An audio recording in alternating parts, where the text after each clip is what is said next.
আসসালামু আলাইকুম সম্মানিত খামারি ভাইরা, আশা করি সবাই ভালো আছেন। আমি আজকে কথা বলবো মুরগিকে কিরমির যে ডোজ, সেই ডোজ নিয়ে কথা বলবো। আমার এখানে 4250 পিস ব্রাউনকোট বাচ্চা, আজকে বয়স হচ্ছে 32 দিন। আমি আজকে মুরগিকে কিরমির ডোজটা দিয়েছি। আপনারা কিরমির ডোজটা কোনটা দিয়ে সবচেয়ে বেশি ভালো হবে, সেটা হলো এবিনেক্স।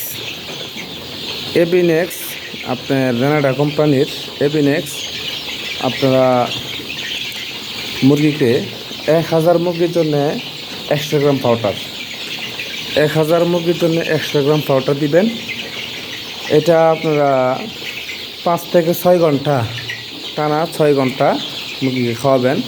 মুরগি একটু পানিও কম খাবে, সেই জন্য একটু পানিটা সবচেয়ে বেশি ভালো হয়। যদি হালকা একটু ঘন্টাখানেকের মধ্যে যে পানি গ্যাপ দিয়ে খাওয়ান, তাহলে মুরগির জন্য ভালো হয়, মুরগি সুন্দর খাবে।